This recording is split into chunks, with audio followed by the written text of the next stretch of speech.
రాజ్యాల కోసం జరిగిన యుద్ధాలు చాలా ఉన్నాయి.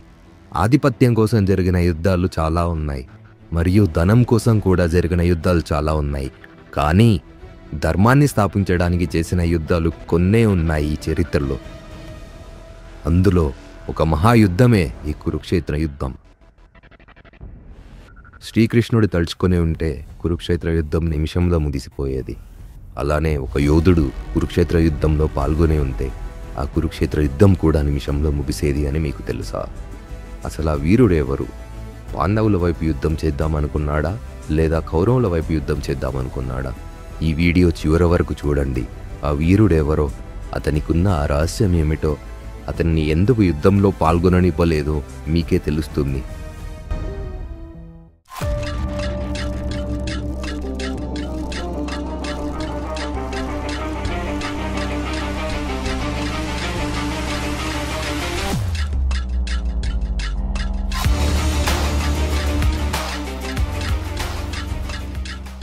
పంచ పాండవుల్లో రెండో వాడైన భీముడికి రాక్షసి అయిన హిడింబికి పుట్టిన కొడుకు పేరు ఘటోత్కచుడు. కొన్నాళ్ల తర్వాత ఒకరోజు ఘటోత్కచుడు తన తల్లి హిడింబితో కలిసి ఇంద్రప్రస్థలో ఉన్న భీముడు మరియు మిగిలిన పాండవులను కలవడానికి వచ్చాడు. అదే సమయంలో అక్కడ పాండవులతో పాటు శ్రీకృష్ణుడు కూడా ఉన్నాడు. పాండవులలో మొదటివాడు అయిన యుధిష్ఠిరుడికి ఘటోత్కచుడు అంటే విపరీతమైన అభిమానం మరియు ఇష్టం ఉండడంతో అక్కడ ఉన్న శ్రీకృష్ణుడితో ఘటోత్కచుడికి ఒక మంచి అమ్మాయిని చూసి వివాహం చేయాలని అన్నాడు. యుధిష్ఠిరుడి మాటలు విన్న శ్రీకృష్ణుడు తనకు తెలిసిన అందమైన మరియు బలమైన దైత్య కుమార్తె కమకాటంకట గురించి చెప్పాడు. కానీ తనను పెళ్లి చేసుకోవాలని అంటే ఆమె కన్నా ఎక్కువ బలం, ఎక్కువ తెలివి ఉండాలి అని, అవి పరీక్షించేందుకు కఠిన పరీక్షలు పెట్టి మరీ నిర్ణయిస్తుంది అని కూడా చెప్పాడు. అదే కాకుండా ఇప్పటిదాకా ప్రయత్నించిన ప్రతి ఒక్కరూ తిరిగి ప్రాణాలతో రాలేదని కూడా హెచ్చరించాడు. కానీ ఇవన్నీ చెప్పినా కూడా నీకు ఉన్న సామర్థ్యంతో నువ్వు సులభంగా ఆ పరీక్షలన్నీ జయించవచ్చు అని శ్రీకృష్ణుడు ఘటోత్కచుడితో చెప్పి ధైర్యం ఇచ్చి వెళ్ళిపోయాడు. ఈ మాటలు విన్న అందరూ స్వయంగా శ్రీకృష్ణుడే చెప్పాడు కదా, అతనేం చేసినా అందరి మంచి కోసమే చేస్తాడు కదా అని ఒప్పుకున్నారు.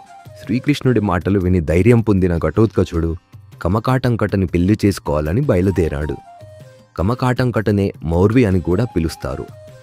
మౌర్విని కలిసిన ఘటోత్కచుడు, నేను నిన్ను పెళ్లి చేసుకోవాలని అనుకుంటున్నా, నీకు నచ్చిన పరీక్షలు పెట్టుకో అని ధైర్యంగా చెప్పాడు. ఆమె పెట్టిన అన్ని మాయ, తెలివి, బల పరీక్షల్లో ఘటోత్కచుడు గెలిచి తనని ఇంద్రప్రస్థలో పెళ్లి చేసుకున్నాడు. వాళ్ళకు పెళ్ళైన కొన్నాళ్ళకి ఒక కొడుకు పుట్టాడు. అతని పేరే బార్బరిక్. ఈ కథ తన గురించే. సమయానుసారంగా బార్బరికుడు చాలా త్వరగా పెరగడం మొదలుపెట్టాడు. అదే సమయంలో తనతో పాటు తన బలం కూడా పెరుగుతూ వచ్చింది. చాలా త్వరగా పెరుగుతున్న బార్బరికుడిని చూసి తన తండ్రి అయిన ఘటోత్కచుడు ఒకరోజు బార్బరికుడిని శ్రీకృష్ణుడి యొక్క మార్గదర్శనం కోసం ద్వారక నగరానికి తీసుకెళ్లాడు. అక్కడికి వచ్చిన బార్బరికుడు శ్రీకృష్ణుడితో తన మనసులో ఉన్న ప్రశ్నలు అడగడం మొదలు పెడుతూ ఇలా అన్నాడు: స్వామి, సమాజానికి న్యాయం జరగాలి అంటే నేను ఏ పక్షంలో ఉండాలో తెలుసుకోవాలని అనుకుంటున్నాను. ఏ మార్గం తీసుకోవడం ఉత్తమం స్వామి అని అడిగాడు. ఆ ప్రశ్న విన్న శ్రీకృష్ణుడు బార్బరికుడితో సమాజ శ్రేయస్సు పొందడానికి కావలసిన వివిధ కారణాలు వివిధ వర్ణాలు అయిన బ్రాహ్మణులకి, క్షత్రియులకి, వైశ్యులకి మరియు శూద్రులకు విభజించబడ్డాయి అని, నువ్వు క్షత్రియ కుటుంబంలో పుట్టడం వల్ల నువ్వు శక్తి మరియు బలం పొందాలి, చెడును తరిమేయాలి, మంచిని కాపాడాలి, ధర్మం వైపు నిల్చోవాలి అని అన్నాడు.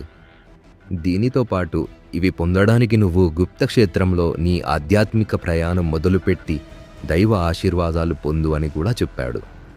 శ్రీకృష్ణుడి మాటలు విన్న బార్బరిక్ తన ఆధ్యాత్మిక ప్రయాణం సాగించడానికి ఒంటరిగా బయలుదేరాడు. కొన్నాళ్ళు గడిచాయి. మొత్తానికి శ్రీకృష్ణుడు చెప్పిన గుప్త క్షేత్రానికి బార్బరికులు చేరుకొని అక్కడ నాగులు స్థాపించిన సిద్ధిలింగంకి పూజ చేయడం మొదలుపెట్టాడు. అక్కడే ఉంది అతను దైవాన్ని కొలవడమే కాకుండా ఆ చుట్టుపక్కల ఉన్న ఊర్లలో మునులను హింసించే దైత్యుల నుండి, సామాన్య ప్రజలను హింసించే రాక్షసుల నుండి కాపాడడం కూడా మొదలుపెట్టి క్షత్రియ కర్తవ్యాన్ని శ్రీకృష్ణుడు చెప్పినట్టు నిర్వహించడం మొదలుపెట్టాడు. అలా కొన్నాళ్ళు గడిచాయి. బార్బరికుడు తన ఆధ్యాత్మిక ప్రయాణంలో భాగంగా కందికాదేవి ఆలయంలో వెలిసిన కందికాదేవికి ఒకరోజు పూజ చేస్తుండగా అదే సమయంలో తీర్థయాత్ర ప్రయాణంలో ఉన్న పాండవులు అలసిపోయి ఆ ఆలయం దగ్గరికి వచ్చి ఆగారు. అక్కడికి వచ్చిన పాండవులు ఎప్పుడో చిన్నప్పుడు చూసిన బార్బరికుణ్ణి చూసి కొంచెం కూడా గుర్తుపట్టలేకపోయారు.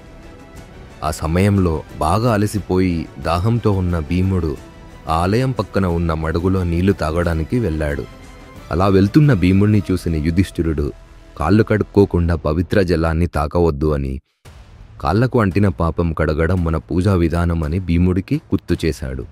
కానీ ఎంతో దాహంతో ఉన్న భీముడు తట్టుకోలేక యుధిష్ఠిరుడు చెప్పినవేమీ వినిపించుకోకుండా ఆ నీళ్లు తాగడానికి వెళ్ళడం చూసి బార్బరికుడు కోపంతో ఇష్టం వచ్చినట్టు తిట్టడం మొదలుపెట్టాడు. మన సంస్కృతిని గౌరవించమని కఠినంగా చెప్పాడు.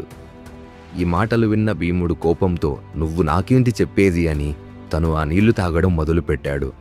అలా ఇది వీళ్ళిద్దరి మధ్య మాటల గొడవకి దారితీసింది. బలవంతులు కాబట్టి మాటల గొడవ కాస్త చేతల గొడవగా మారింది.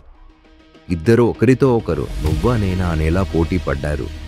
వాళ్ళిద్దరూ తలపడే విధానం చూసి అక్కడ ఉన్న నలుగురు పాండవులకి ఎవరు గెలుస్తారో అర్థమే కాలేదు. ఉదయం మొదలుపెట్టిన వీళ్ళిద్దరి యుద్ధం సాయంకాలం వరకు సాగుతూనే ఉంది. చివరికి ఎంతో బలవంతుడు అయిన భీముడు అలసిపోయాడు. కానీ బార్బరికుడు మాత్రం కొంచెం కూడా అలసిపోలేదు. అలసిన భీముడిని చూసిన బార్బరికుడు ఇక ఇదే సమయం అనుకొని భీముడిని ఎత్తి దగ్గరలో ఉన్న సముద్రంలో పడేయబోయాడు. అదే సమయంలో మూల్లోకాలకి అధిపతి అయిన శివుడు దాన్ని చూసి ప్రత్యక్షమయ్యి బార్బరికుణ్ణి ఆపి, ఓ బార్బరిక, నువ్వు ఎత్తి విసిరేద్దాం అని అనుకున్నది ఎవరో కాదు, స్వయానా నీ శ్రేష్ఠ పితామహ భీమసేన అని చెప్పి, భీముడు ఏ తప్పు చేసినా పెద్దవాళ్ళు కాబట్టి నువ్వు మర్యాదపూర్వకంగా పరిష్కరించాలి అని బార్బరికుడికి శివుడు గుర్తు చేశాడు. శివుడు చెప్పింది విని ఒకరికొకరు ఏమవుతారో తెలుసుకున్న భీముడు మరియు బార్బరికుడు ఇద్దరూ ఆశ్చర్యపోయారు. తన తప్పు తెలుసుకున్న బార్బరికుడు భీముడిని క్షమాపణ కూడా కోరాడు. తను చేసిన తప్పుకి దోషభావనతో బాధపడుతూ తట్టుకోలేక బార్బరికుడు మహీసాగర సంగమంలో దూకబోతుండగా శివుడు బార్బరికుణ్ణి ఆపి, ఈ తప్పు నువ్వు తెలియకుండా చేశావు, దీనికి నువ్వు ప్రాణం తీసుకోవాల్సిన అవసరం లేదు. అయినా నీ మరణం కర్మ ఫలితాన దేవకీ పుత్రుడు అయిన కృష్ణ భగవంతుడి చేతిలో రాసిపెట్టి ఉంది అని, ఆయన చేతిలో మరణించడం నీకు ఎంతో గౌరవప్రదానమైంది అని చెప్పాడు. శివుడు చెప్పిన మాటలు విన్న బార్బరికుడు తను చేసిన తప్పును తెలుసుకొని మళ్ళీ ఆధ్యాత్మిక ప్రయాణం కొనసాగించడం మొదలుపెట్టాడు. కొన్నాళ్ళు గడిచాయి. బార్బరికుడు శివుడికి మరియు అష్టదేవతలకు చేసిన ఘోర తపస్సు ఫలితంగా తన భక్తికి మెచ్చి శివుడు స్వయానా ప్రత్యక్షమై బార్బరికుడికి త్రిబాణ శక్తిని ప్రసాదించాడు. త్రిబాణం అనగా 3 బాణాలు.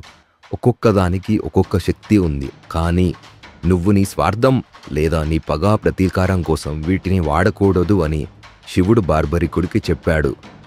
ఈ 3 బాణాల గొప్పతనం ఏంటంటే, ఇందులో మొదటి బాణం, ఈ బార్బరికుడు ఈ బాణాన్ని వదిలినప్పుడు తను అనుకున్న శత్రువులందరికీ తమ శరీరంలో ఉన్న బలహీన ప్రదేశాలను గుర్తుపెట్టి ఇది తిరిగి మళ్ళీ తన దగ్గరికే వస్తుంది. ఇందులో రెండవ బాణాన్ని బార్బరికుడు ఎవరినైనా కాపాడడానికి గుర్తుపెట్టి తిరిగి ఇది మళ్ళీ తన దగ్గరికే వస్తుంది. ఇందులో మూడవ బాణం మొదటి బాణం గుర్తుపెట్టిన శత్రువులని చంపి తిరిగి ఇవి మళ్ళీ తన దగ్గరికే వస్తుంది. ఇలా తన దగ్గర ఉన్న 3 బాణాలు ఎప్పటికీ అంతం అవ్వవు. ఈ 3 బాణాలే కాకుండా బార్బరికుడికి ఈ బాణాలను ఉపయోగించేందుకు అగ్నిదేవుడు ఒక ధనస్సుని కూడా ప్రసాదించాడు. ఈ వరాలతో తను మొదలుపెట్టిన ఆధ్యాత్మిక ప్రయాణం ముగిసిన కారణంగా బార్బరికుడు తిరిగి తన ఇంటికి బయలుదేరాడు. అలా తను ఇంటికి వెళ్తున్న దారిలో కొంతమంది కురుక్షేత్ర మహాయుద్ధం గురించి మాట్లాడుకోవడం విని తను ఆ యుద్ధం చూడాలని, అందులో పాల్గొని తన బల ప్రదర్శన చేయాలని అనుకున్నాడు. తన మనస్సులో తన ప్రయాణం కొంచెం ఆలస్యమైతే ఈ మహాయుద్ధం గురించి తెలుసుకునేవాడిని కాదని, ఈ యుద్ధాన్ని చూడడం కుదిరేదు కాదు అని అనుకున్నాడు. అలా ఇంటికి చేరుకున్న బార్బరికుడు తన తల్లితో కురుక్షేత్ర యుద్ధం గురించి చెప్పి అందులో పాల్గొనడానికి వెళ్తా అని చెప్పాడు. అప్పుడు అది విన్న తన తల్లి, నువ్వు ఎవరి వైపు పోరాడుతావు అని అడగగా బార్బరికుడు ఆ ప్రశ్నకు సమాధానంగా ఎవరు బలహీనులైతే వాళ్ళ వైపు ఉంటాను అని తన తల్లికి ప్రమాణం చేసి తను శివుడు ఇచ్చిన 3 బాణాలు, అగ్నిదేవుడు ఇచ్చిన ధనస్సుతో గుర్రం మీద కురుక్షేత్ర యుద్ధ భూమికి బయలుదేరాడు. బార్బరికుడి వరాల గురించి తెలుసుకున్న కృష్ణుడు ఒక బ్రాహ్మణ రూపంలో ప్రత్యక్షమై బార్బరికుణ్ణి కలిసి తన శక్తుల గురించి అడగగా బార్బరికుడు తనకి ఉన్న త్రిబాణ శక్తి గురించి చెప్పాడు. బ్రాహ్మణ రూపంలో ఉన్న శ్రీకృష్ణుడు అది విని ఒక చెట్టుని చూపించి వాటికి ఉన్న అన్ని ఆకులను తన బాణంతో గుర్తించమన్నాడు. శ్రీకృష్ణుడు బార్బరికుడి బాణశక్తిని పరీక్షించేందుకు ఒక ఆకుని తన కాళ్ళ కింద ఉంచాడు. అసలు ఆ శ్రీకృష్ణుడు ఆ ఒక్క ఆకుని తన కాళ్ళ కింద ఎందుకు దాచాడు? దాని వెనుక ఉన్న ఉద్దేశం ఏంటంటే, శ్రీకృష్ణుడు ఒకవేళ పాండవులను యుద్ధభూమిలో బార్బరికుడి బాణం నుండి కనపడకుండా దాస్తే వాళ్ళకి ఏమి కాదా అని పరీక్షించేందుకు అలా ఒక ఆకుని దాశాడు. బార్బరికుడు విసిరిన బాణం అన్ని ఆకులను గుర్తించి శ్రీకృష్ణుడి కాళ్ళ దగ్గరికి వచ్చి తేలుతూ ఉంది.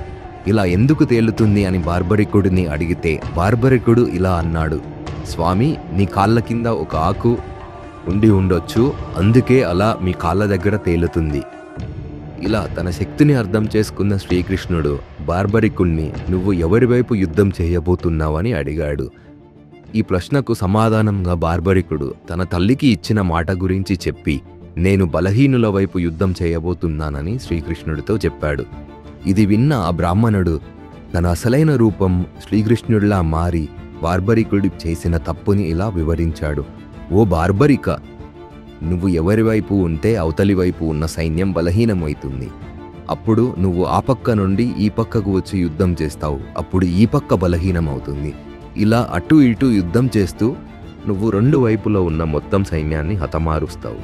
దీనివల్ల చివరికి నువ్వొక్కడివే మిగులుతావని చెప్పాడు. అదే కాకుండా నువ్వు ఈ యుద్ధంలో పాల్గొనడానికి వీలు లేదు, ఎందుకంటే నువ్వు కౌరవుల వైపు యుద్ధం చేస్తే పాండవులు చేసిన ప్రయత్నాలన్నీ వ్యర్థమవుతాయని చెప్పాడు. ఇది విన్న బార్బరికుడు శ్రీకృష్ణుడితో ఇప్పుడు నేనేమి చేయాలి స్వామి అని నిరాశతో అడిగాడు. దానికి బదులుగా శ్రీకృష్ణుడు నీ పూర్వ జన్మలో బ్రహ్మ నీకు ఇచ్చిన శాపం ప్రకారం నీ మరణం నా చేతిలో రాసి ఉంది, నాకు నీ తల కావాలి అని శ్రీకృష్ణుడు అన్నాడు. ఇది విన్న బార్బరికుడికి శివుడు చెప్పిన మాటలు ఒక్కసారిగా గుర్తుకు వచ్చాయి. తన చావు శ్రీకృష్ణుడి చేతిలో రాసి ఉంది అని. తను తన తల కూడా ఇవ్వడానికి సిద్ధమయ్యాడు. కానీ ఇచ్చే ముందు శ్రీకృష్ణుడిని ఒక కోరిక కోరాడు.